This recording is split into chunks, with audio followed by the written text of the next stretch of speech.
What do you say to white women who will see this, hear all of your points, the whole shebang, and still walk away from this 3, 4, 5 minute story? Oh, I mean, that's nonsense. Racism doesn't exist. She wasn't talking to me. What's white supremacy? Those are not our people. Okay, I'm just telling you, those are not our people. And I feel like this, as a human being, and I mentor, and I tell my mentees, all you have to give away is who you are. So you make yourself the best person you can be. And that's what I say to white women, do the work. Make yourself the best person you can be. So then you're in a position to help someone else. If you are fighting against critical race theory and wokeness, you are an open and notorious racism. If you are sitting in a room with women, white women, this is happening at schools everywhere. It's happening at school board meetings. And you're sitting in a room and you're not saying anything, you are also a racist. Yeah. You're the same.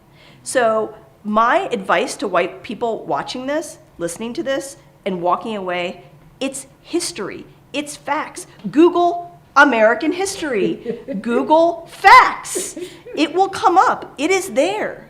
We didn't make this up. And if you have a problem with a black woman and a brown woman having dinners with white women talking about racism, you are a hardcore racist. Period. End of story. Get yourself right. Get yourself right. You know what? People want to be on the right side of history until they realize what it entails in the present. And what it entails in the present is standing up and not being silent in the face of oppression. That is all we are doing. That is all we're doing. Do the work.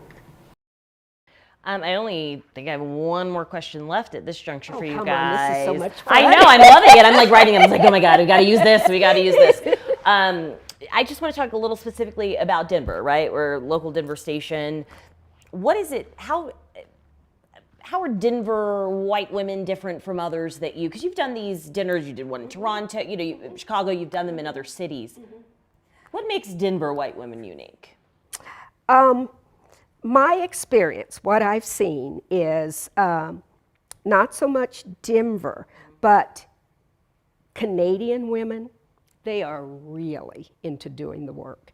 And I think, in the United States, we like to pretend like racism doesn't exist. We like to pretend like, I'm not racist because it doesn't exist. We had a black president, we're done, right? That's what and so Denver, white women are the same as the white women in Chicago and Tennessee and everywhere. And I think probably the Canadian women they're kind of in the same place, but they are more willing to acknowledge their racism than the women in the US. I was born and raised in Richmond, Virginia, which is the capital of the Confederacy. And I lived in New York City for a long time and then lived here for 9 years. And I can safely say I've never experienced the level of racism as I have against liberal white women of the Democratic Party in Denver, Colorado.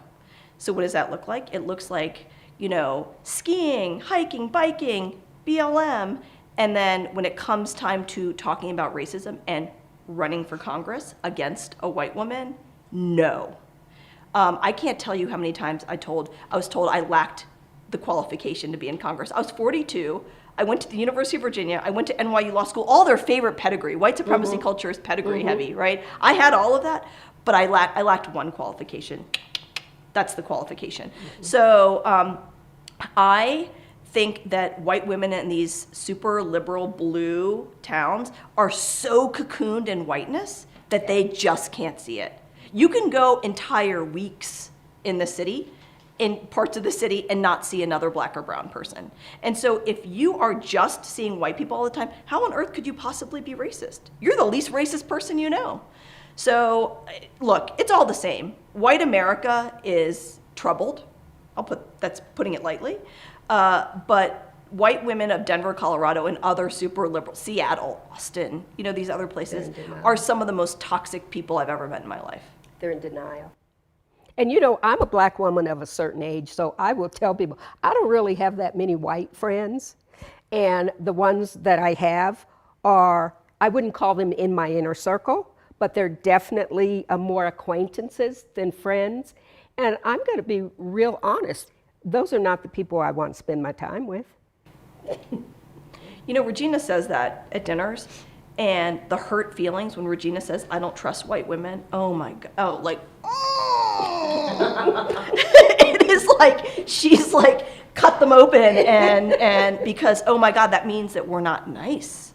You know, we're not perfect. If we're not trustworthy, we're not nice, and we're not perfect, how can we trust you? How can we trust you? Give us a reason to trust you. I haven't found one, have you? What would you say to anyone who, or white women specifically, but anyone who may feel like this work is divisive? It's too real, it's too raw, it's too, you know, hitting the nail on the head. You gotta be sweeter. Can you imagine being in a relationship with anybody that you never talk about the issues? Can you imagine that? That's what they're saying. We don't want to talk about this. We have to all live together, but we don't want to talk about this huge issue that's in the water in America. We're never going to talk about that. That's not going to work. And we know it's not going to work because we're still here. I love to say when white people tell you, well, MLK changed everything and he was nonviolent. I'm going, oh yeah, well, after y'all killed him, 50 years later, we're back here in the same place. You know what's divisive? What I say to those people, I'll tell you what's divisive. Police massacring and murdering black people. That's divisive. ICE raids of Central Americans. What we've done, I would love to know what our government has done in these ICE concentration camps since COVID. We haven't heard anything, right? Department of Homeland Security whipping Haitians. That's pretty divisive.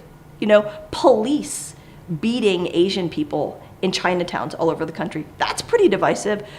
What I think is very conciliatory and generous on our part is being willing to talk to white people to make things better. So calling our work, calling anti-racism work divisive is racist. That's what it is.